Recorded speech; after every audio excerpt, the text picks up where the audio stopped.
Hello, and welcome to A Critical Dragon, where I correct a mistake that I made when I commented about narrative in films, television, and in books.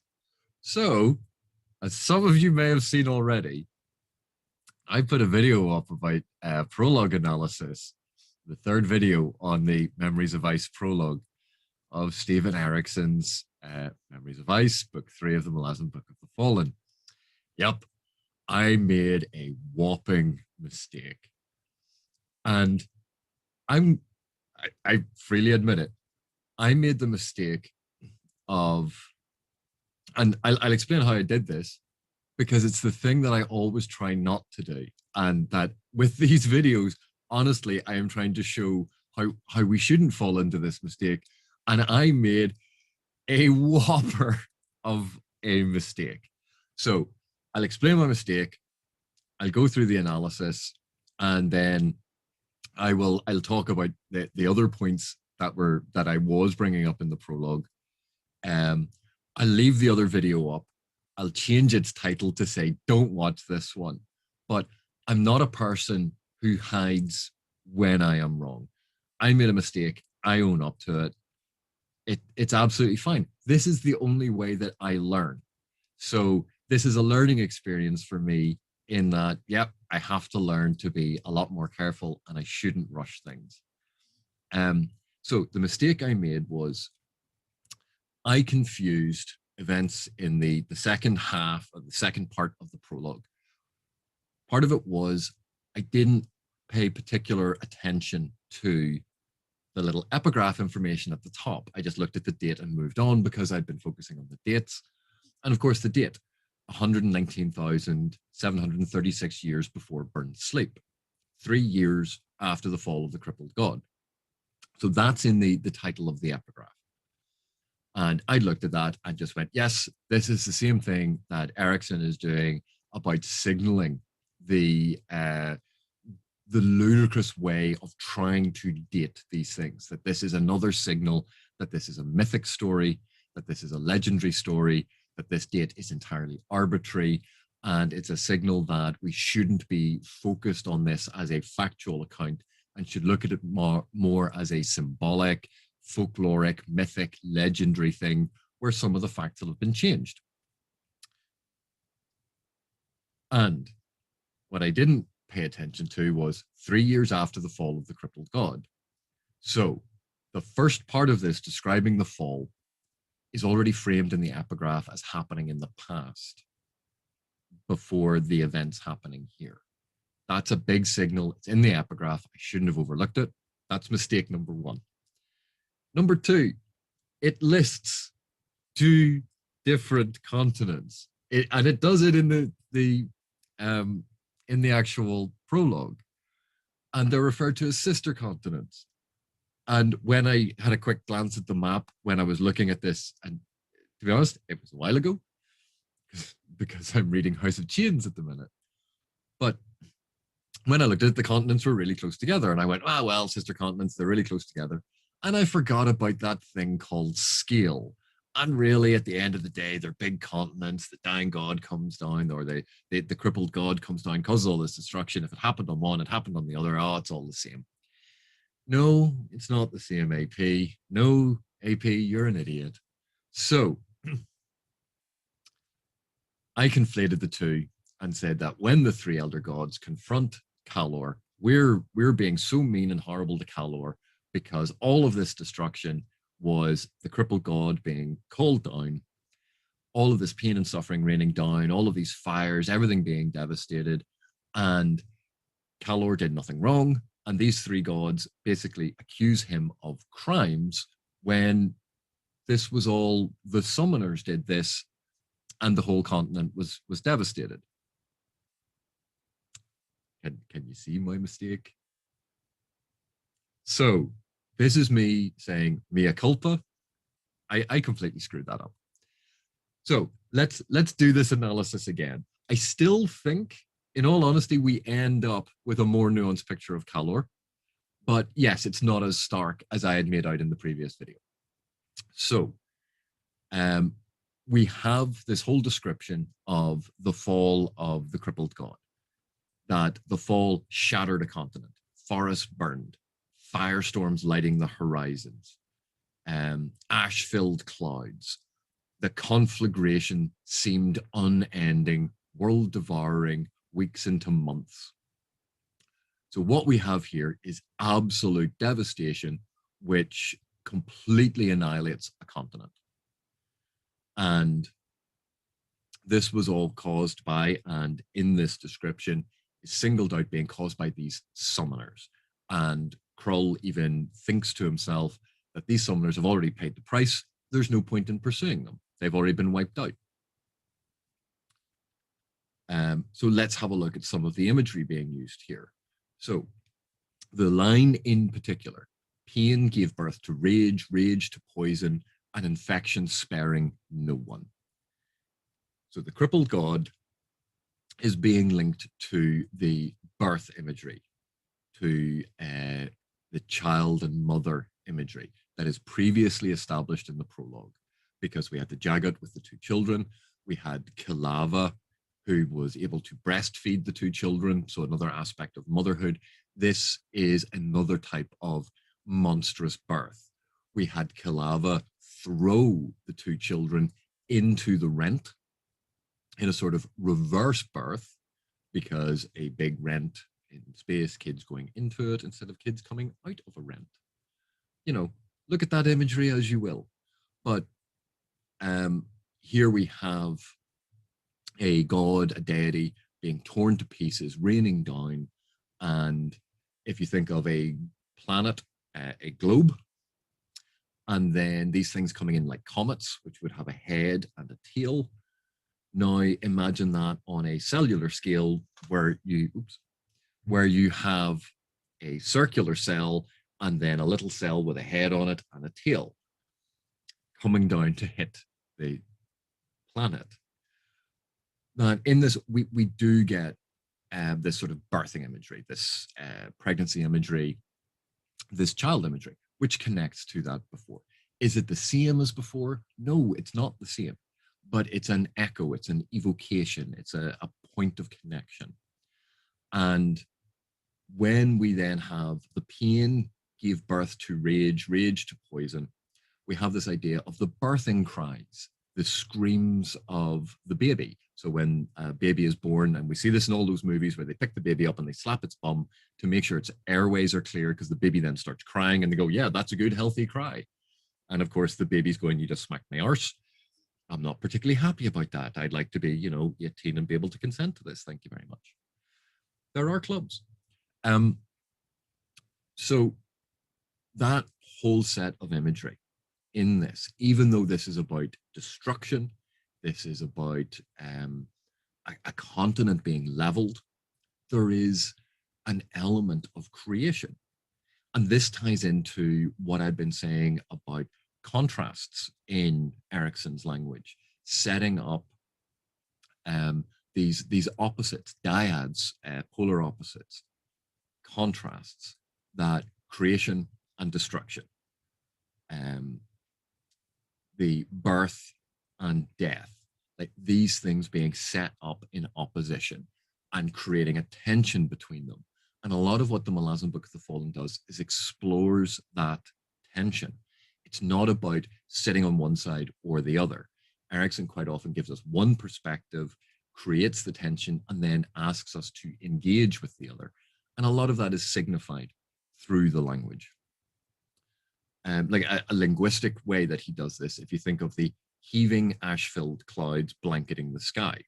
So blanketing, obviously smothering. But we also had the firestorms lighting the horizons in every direction. Bathing crimson. So fire, but bathing. Fire and then blanketing. Both bathing and blanketing tend to put out fires. And yet they're used perfectly naturally in this sentence. You would almost be, you're perfectly happy with how they're being used, because bathing crimson and the idea of clouds blanketing the sky, those are common ways or near common ways to describe something. But when you think about it in terms of fire, bathing and blankets are both ways of putting fires out or avoiding fire. They have the opposite meaning. um, where you talk about this conflagration that was world devouring, and yet its pain gave birth. So this unending destruction gives birth. Now, admittedly, it's giving birth to rage, which is not a good thing, but you can see how he's playing around with that. Now, we find out that Krull is walking around this landscape. He's walking around this blasted, transformed, destructive and destructed landscape. A singular figure dressed in rotting rags. And then we think back to the opening of the prologue, the first bit of the prologue, where Pranchol comes out and he's looking across the mud flats that had been a sea, that had been a glacier, that had been plains, and this whole transitionary landscape that had gone through all of these cycles of destruction and transformation. Here we have another singular figure walking out and doing the same thing, contemplating a transformed landscape, in this case transformed by fire, whereas Pranchol was looking at something that ice and water had transformed. So again, we have this echo, which is not necessarily the same, but is certainly evocative of that structure and that opening that we had in the first part. That is the same image, the same sort of story action, and it's dealing with the same thing, but it's dealing with it in a slightly different way. Instead of ice and water being the transformative or destructive factor, here we have fire, it's polar opposite, but it results in a similar outcome. And the narrative action is the same. It's a singular figure walking out and contemplating it. So it's creating that echo, it's creating this sympathy between the 2 points, which means we as readers, when we are reading it, we feel that sort of sense of familiarity and comfortableness with the narrative because it's doing something that we unconsciously recognize and can settle into and read. Now, this is all on the continent of Korelri, and this is where Krull is first walking, and this is going to tie into where my mistake was. So he's walking there, and there are some survivors. Ragged bands eyed the figure as he strode. And what we're told is that these bands, these survivors, look at Krull and they fear him. And in his wake, so as he passes, men and women kill each other and kill children. Dark slaughter was the river the elder god rode. Elder gods embodied a host of harsh unpleasantries. So the wholesale slaughter of men, women, and children, all in worship to or inspired by Krull's mere presence, because he's a dark elder god who we know from Gardens of the Moon, ritual sacrifice, lots of human sacrifice. This is what Krull was all about, blood sacrifice. And the blood spilled onto this land. And the truth was this, the power born of that would be needed. He wants this power. He wants this blood. He's happy that they are killing themselves and he's able to absorb it. But at the same time, you know, he absorbs a bit of their suffering. So it's not an outright picture that Krull is evil, but it's a recognition that Krull, because of the glottal stop, or cruel, because if you think of cruel, there's a half rhyme or a sort of slight sound of the fact that Krull's name could be very much cruel. And he's associated with blood, he's associated with murder, he's associated with human sacrifice, because human sacrifice is powerful. It gives him power. He draws power and life, energy from the death of humans. And we don't have him weeping or upset that these humans are killing each other.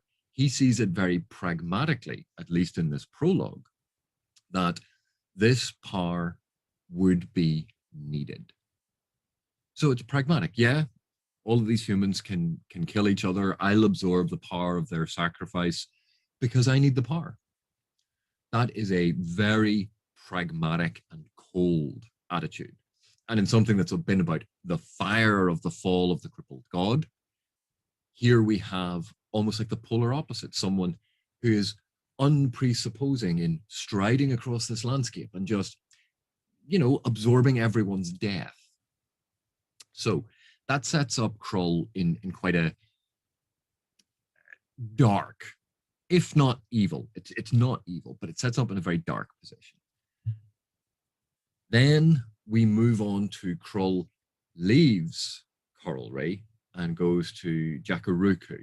And this was the mistake that I made. I basically just conflated them and moved on as if it was the same continent and the same event. It's not, because this is after the crippled god has fallen. They're now dealing with a different thing. And it just so happens that this continent, right next door, has suffered almost exactly the same devastation as the first continent. And it mentions at the very beginning, the foreign god had been torn apart in his descent to Earth. He had come down in pieces and streaks of flame.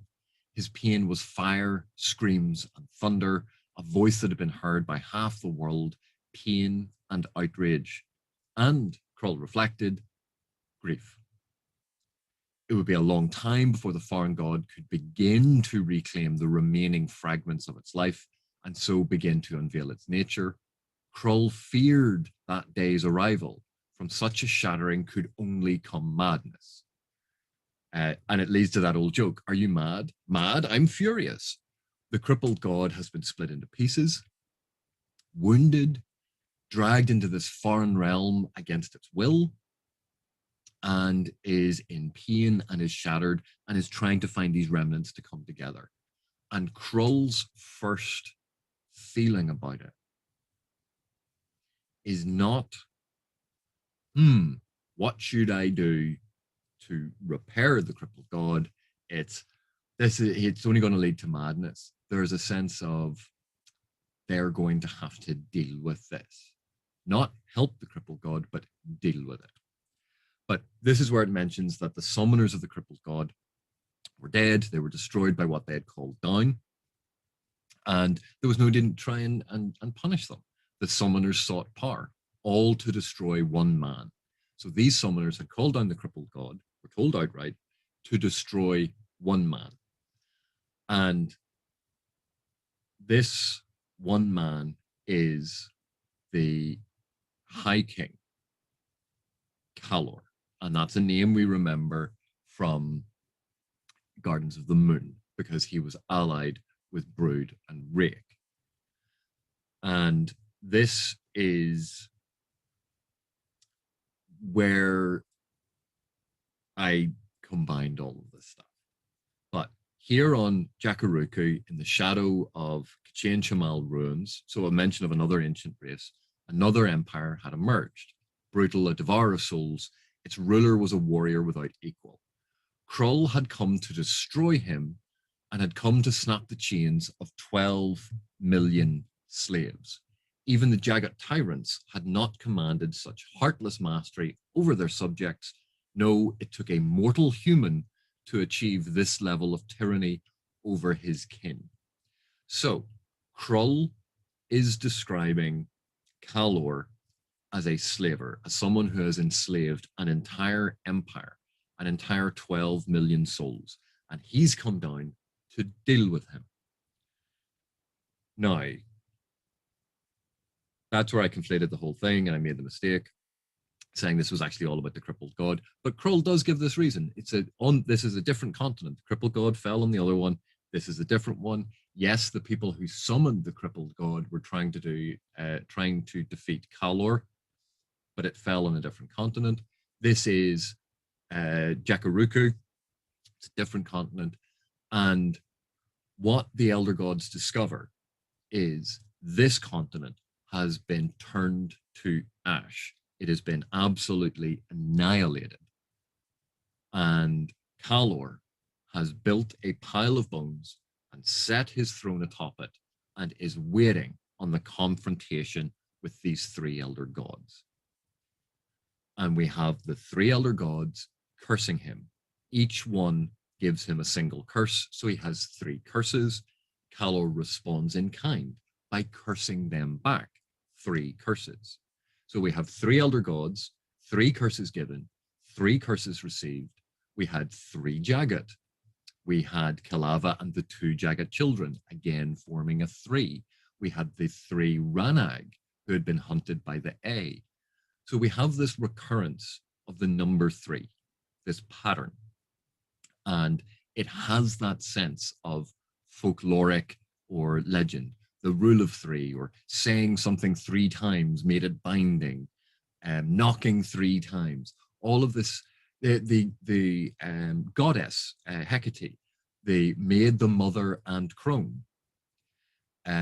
Again, a symbol of three within Christianity, the Father, the Son, and the Holy Spirit. Again, a symbol of three. That we have this recurring three has become a mystic number and is usually used to signify something mystical, or at least connected to that. We have that connotation in the back of our head. So this is another way where we can say with the date, this shouldn't be read as literal or as factual, that this may be a folkloric interpretation of the event. And then we think of what the curses to Talor actually were. One, that he would live a long life, but not have everlasting youth. And that there's a Greek myth specifically about that as a blessing and curse of always aging, but never dying. We have, you will never ascend, you will never become a god.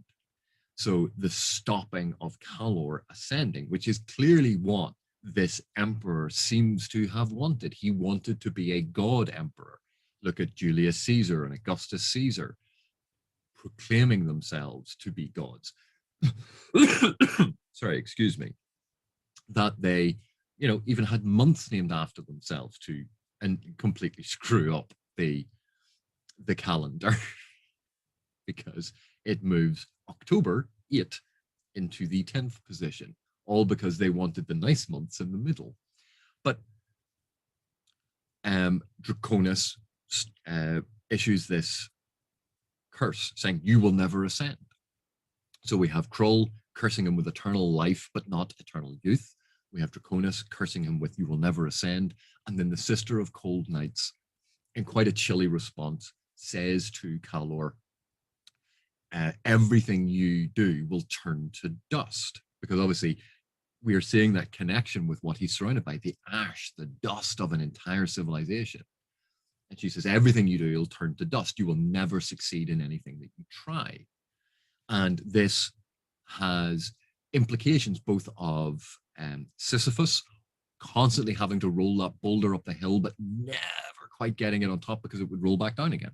Or Tantalus, with the being on fire and the water being just out of reach.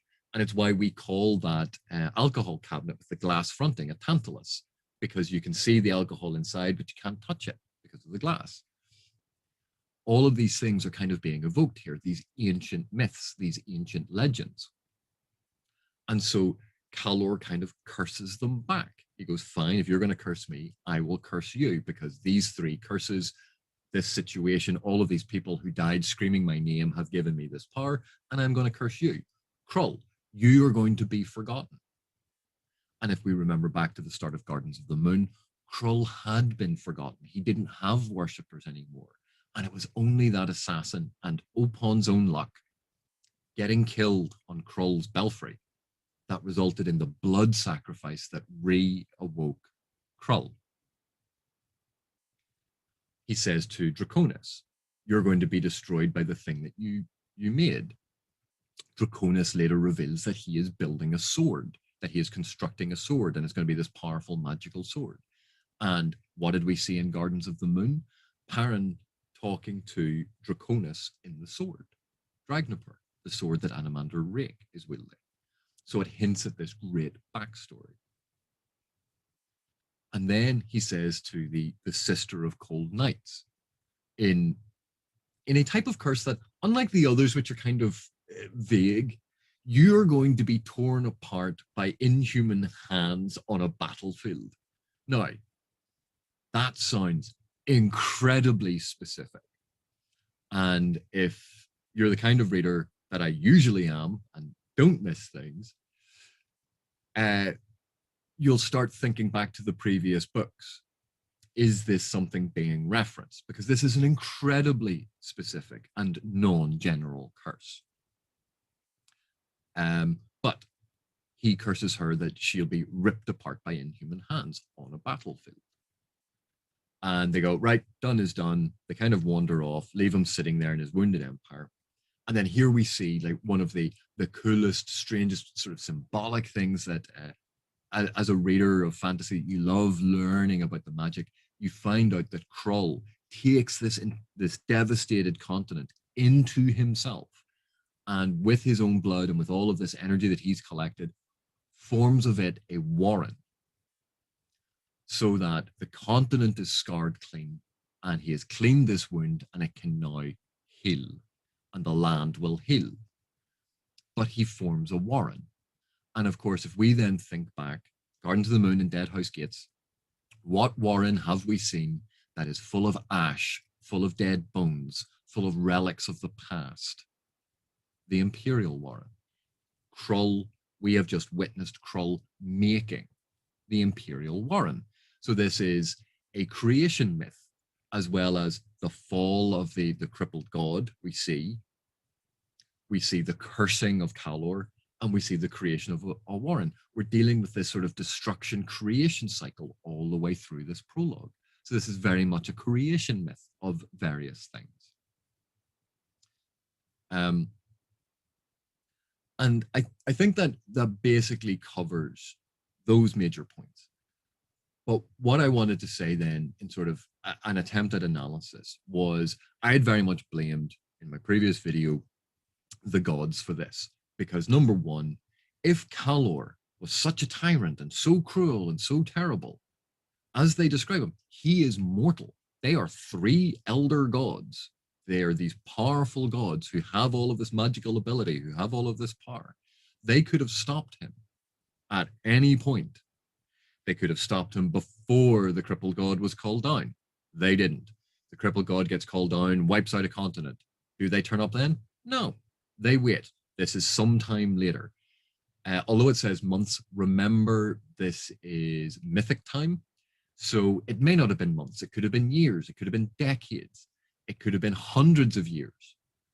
They're not necessarily directly connected by months. That's the big mistake I made. Just because the continents are nearby and they're put in close proximity within the text, I just skipped over that. Shouldn't have. But this is the big point about these dates. This is not a factual account. These things did not necessarily occur this close together. This is the mythic retelling of all of these creations. And this is actually, it feels very much like multiple creation myths, multiple legends that have been stuck together. The fall of the crippled god, the cursing of Talor, the creation of the Imperial Warren. These are three separate stories that somehow have all just been squeezed together into this prologue. And that's what we see with so many old, ancient, fascinating myths and mythologies. We see these stories and we go, that element looks very familiar to an element over here and over here. And they've just kind of taken these two different stories, jammed them together, and then tried to marry them up. We have this directly in front of us. And that, I think, is absolutely fascinating. But I had blamed these three gods, saying if they'd wanted to deal with Talor, if Talor had been such a problem, why didn't they deal with him earlier? This is them trying to wash their hands of it and blame everything on him when actually it was their own inaction. And I still hold to that. Krull says that he's coming down to free all of these millions of humans that Talor has enslaved. It's like, did he enslave them yesterday? Like, I'm impressed. I mean, getting up and enslaving a couple of humans, you know, one couple before lunch, then have a break for lunch, a few after lunch. That's a full working day. And Talor's enslaved 12 million of them. He must get up very early in the morning. Obviously had his Weetabix, lots of energy. Talor has enslaved an entire continent. This didn't happen overnight.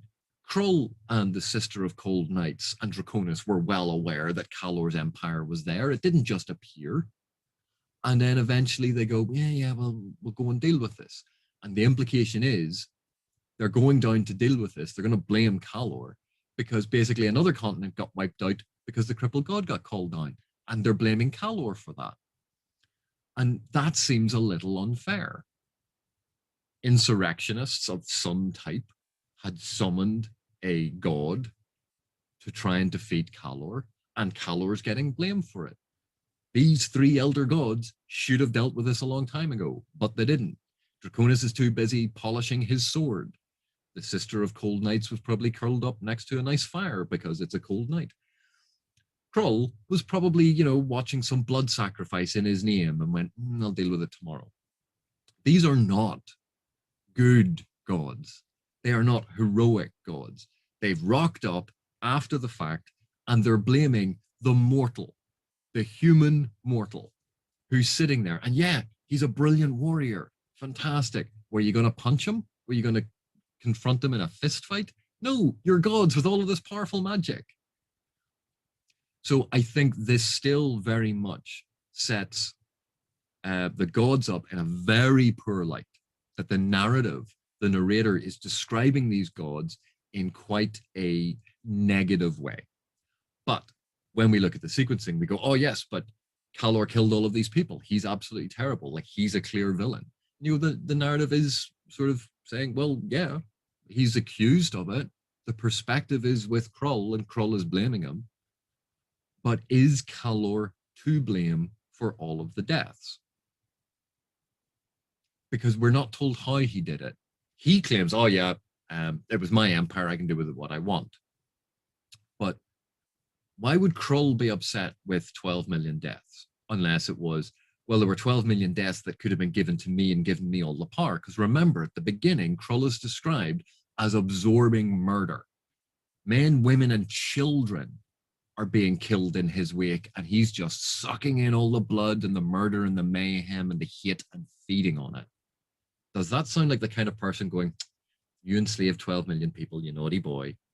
Oh, you killed 12 million people, you naughty boy? How many millions were sacrificed to Krull? Is this Krull just simply being jealous? That he didn't want the rise of another god who could challenge him? Because with 12 million souls, if Krull is getting power from the blasted remains of a continent, what could Talor do with 12 million souls? He could be formidable as a god. And that seems far more likely an explanation for why they have turned up. Not because they gave a damn about the humans. That's just the nice, easy, let's put a sticking plaster over this because it hides the fact that we're soul-sucking evil demon gods. But let's look at it as, okay, did Talor do it? Maybe he did, maybe he didn't. The narrative kind of suggests that, well, he claims that he did, but it seems strange. He's described as a warrior. He's described as the High King, as this sort of emperor. He's not described as a mage. We don't see him with magery. There's no explanation for how he set fire to an entire continent. None of that is explained. So it suggests that maybe Talor isn't actually the one responsible for the entire devastation. But as High King, he's arrogant enough to go, yes, this all happened. I'm claiming credit for it because I'm not going to show weakness in front of these three gods. Or it could be, yeah, there was some mechanism by which he set fire to the entire continent. I don't know. But the point remains, it does set Talor up as someone who is perhaps being unfairly persecuted by the three elder gods. That is a scapegoat for something for the three elder gods. And their curses on him are exceptionally cruel. They could have killed him. Your crimes are terrible. We're going to kill you. But no, they're going to make him live forever and always fail and get old. That is incredibly cruel. So even if at this point in time, Talor is a nice guy, imagine what's going to happen to him century after century after century after century of getting older and older and more infirm, of trying to find treatments to keep yourself young and revitalized, of always trying to get out of these curses, but always failing. That anything you try to build a house and a new life to get away from it all, and the new house falls down and people invade and you get dragged back into it. Because he has been cursed that no matter what he tries, he will never achieve it. He can't escape it. He can't defeat it. He can't run away from it. He can't even embrace it, because that will fail as well. Everything for untold centuries is going to be brutal. And what do you think that is going to do to his psyche? This is the creation of a villain. This is how you turn someone who may not have been the world's nicest guy into someone who is cruel and vindictive. And this is another point that we see in Erikson's work. What happens in the past has ramifications for the present and the future. It is all connected.